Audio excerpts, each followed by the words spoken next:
हमारे समक्ष है डॉक्टर राजेश स्वर्णकर, जो कि आप डायरेक्टर हो gateway hospital and research institute के।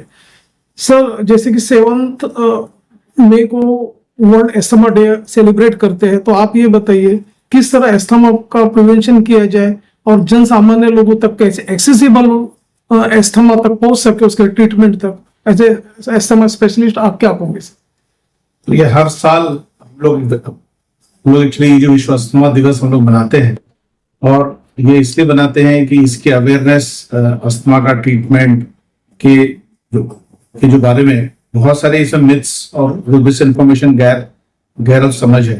तो आपको एक बता दूं कि हमारा जो भारतवर्ष है वो अस्थमा के इंसिडेंस में चौथा है। मतलब हमारे अस्थमा के जो है मरीज पूरे विश्व में चौथा हमारा देश है। पर चौथा देश होने के बावजूद भी पूरे के पूरे वर्ल्ड में सबसे ज्यादा अस्थमा से डेथ जो होती है वो हमारे इंडिया में होती है, हमारे को भारतवर्ष में होती है।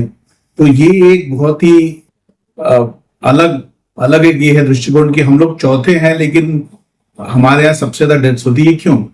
क्योंकि अस्थमा का इलाज तो बिल्कुल पूरे वर्ल्ड में सेम है। जो अस्थमा का इलाज बाहर के देशों में है, वही अस्थमा का इलाज हमारे खुद देश में भी है। पर हमारे यहाँ जो उसका उचित इलाज जो अस्थमा का है वो इनहेलर्स है, क्योंकि अस्थमा का जो संबंध है वो हमारे खुद के श्वास मार्ग से है। मतलब क्या होता है अस्थमा में कि श्वास मार्ग बहुत ज्यादा, यानी कि बहुत ज्यादा जब उसके अंदर ये भी सब होता, सूजन आ जाती है, एयरवेज में सूजन आती है और संवेदन। हाँ, तो उसके कारण वो जो बिल्कुल, तो उसके कारण वहां पे जो होता है इफेक्ट, उसको ठीक करने के लिए सबसे अच्छा और उचित बिल्कुल उपाय इनहेलर है। और इसको मैं किसी और से समझाने की कोशिश करूंगा कि अगर आपको आंख में तकलीफ है तो आप आंख के फिर ड्रॉप्स डालते हो। अगर आपको स्किन में प्रॉब्लम तो आप उसको ऑइंटमेंट लगाते हो। तो अगर बीमारी का संबंध अगर सब श्वास मार्ग से है, जो कि अस्थमा में है, तो उसका उचित इलाज भी वैसे होगा जिसमें अगर हम लोग अगर डायरेक्ट दवा अगर श्वास मार्ग में एयरवेज में अगर वो जाए तो फिर ये जो इलाज है ये इनहेलर्स का है, जो अस्थमा में हम लोग देते हैं। लेकिन इनहेलर्स के बारे में मुझे काफी मुझे गैर समझ है कि अगर एक बार हमने इनहेलर लिया तो हमें शायद हो सकता जिंदगी भर लेना पड़े और उसकी आदत लग जाती है। तो अस्थमा ऐसा है जैसे कि ये जो बीपी और हमारा यानी कि ये जो अपना डायबिटीज यानी बिल्कुल उसके समान मर्ज है। तो बिल्कुल कभी कभी घटता है, कभी कभी बिल्कुल ठीक भी हो जाता है, बीच में कुछ नहीं होगा। लेकिन अस्थमा का अटैक से ही बेसिकली पेशेंट की मृत्यु होती है। जो मैं डेथ्स की बात कर रहा हूँ वो डेथ्स होती है जब अस्थमा अटैक आए। तो इसका बिल्कुल आपको मैं दूंगा उदाहरण, जैसे हार्ट अटैक है, एक बार हार्ट अटैक आ गया तो ठीक है, दूसरी बार आया तो भी ठीक है, लेकिन तीसरे बार वो ज्यादा उससे का पेशेंट की मृत्यु हो सकती है। वैसे ही each and every asthma attack में हमारे खुद के श्वास के मार्ग और फिर ये जो फेफड़े की कार्यक्षमता घटती है। और इसीलिए एक बार अस्थमा अटैक आया और दूसरा आया तो उसके डेथ्स के रेट फिर काफी कुछ जो बढ़ जाती है। सर, आज भी हम ये देखते हैं कि जो दुर्गम इलाके हैं, ग्रामीण जो क्षेत्र है, वहाँ धूम्रपान का तो शुरू ही है। ऊपर से कई लोग मतलब खाना भी जो पकाते हैं धुएं के जरिए लकड़ी जला के पकाते हैं।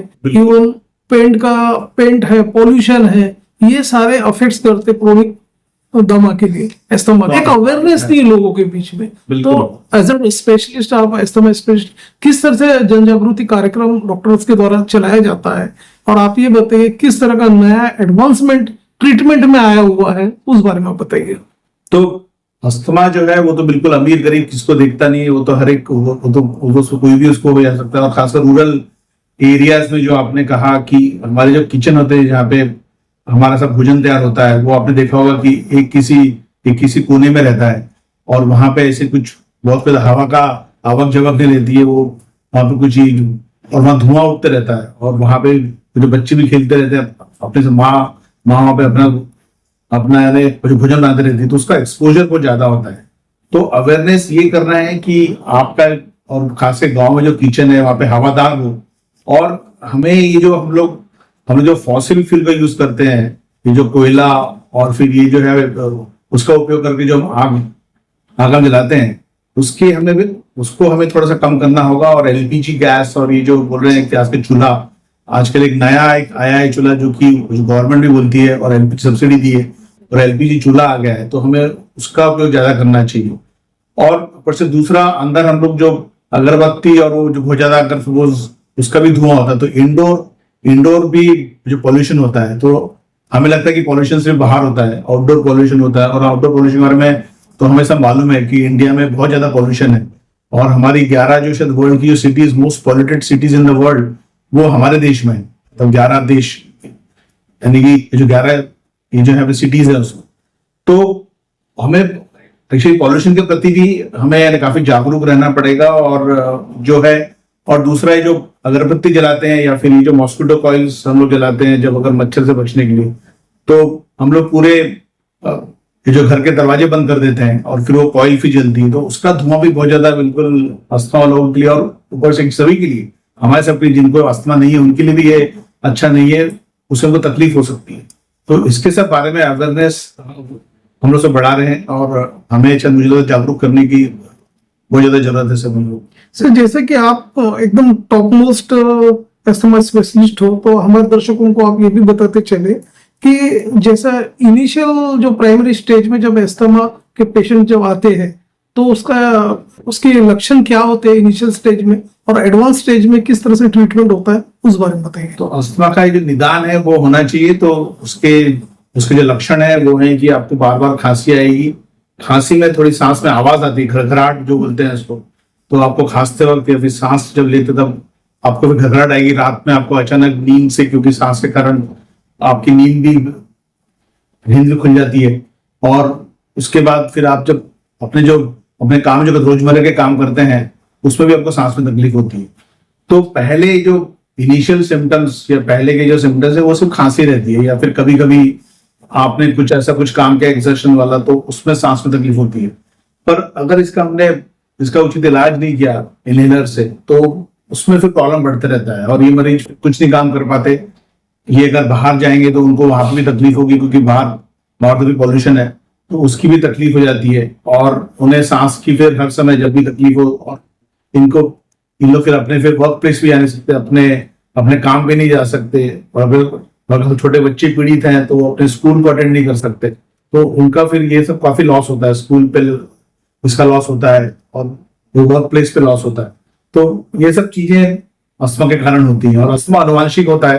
तो इसमें सब देखा गया है कि उनकी फिर जो परिवार वालों में किसी ना किसी को ये वाला रोग होगा और फिर ऐसे फिर जो जेनेटिक वाले जो होती है फैमिली जिसमें अस्थमा है, वो फिर अगर इन्वायरमेंटल फैक्टर्स जैसे कि बस पॉल्यूशन हो गया, एलर्जेंस हो गए, पोलेंस हो गए या फिर इन्फेक्शन हो गया, उसके संपर्क में तो उनका अस्थमा और ज्यादा और भी ज्यादा तीव्र हो जाता है। तो इसका ख्याल हमें रखना चाहिए कि इन्फेक्शन से बचना चाहिए।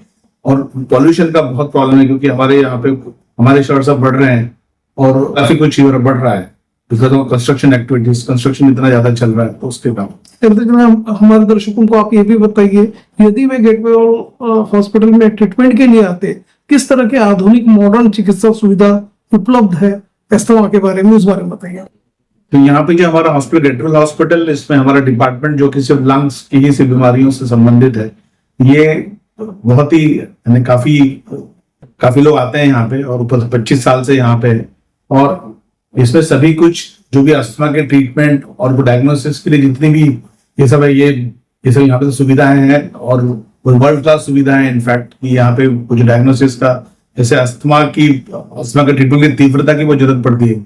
आप सिर्फ अस्थमा के इलाज सिर्फ इसको आप सिर्फ देख के नहीं कर सकते, उसके लिए आपकी फिर ये होता है कि अस्थमा का कितना ये सब स्टेजिंग है, तो उसका सब यहाँ पे है। और लंग से जुड़ी सभी जो बीमारियां, निमोनिया, अस्थमा, वो सब यहाँ पे उपलब्ध है। सर, चलते चलते आप ये भी बताइए कि जैसे 7 मई को वर्ल्ड अस्थमा डे सेलिब्रेट किया जाता है, इजी एक्सेसिबल हो, लोगों तक पहुंच पाए अस्थमा का ट्रीटमेंट, तो सर एक अवेयरनेस के हिसाब से आपका क्या एक मैसेज होगा? तो अस्थमा के लिए इनहेलर सबसे बेस्ट है, इनहेलर्स का ट्रीटमेंट सबसे बेस्ट है अस्थमा के लिए, और इसकी उपलब्धि सभी जगह गवर्नमेंट हॉस्पिटल और सभी जगह होना चाहिए। यही सब मैं दरखास्त करूंगा हमारे। Thank you.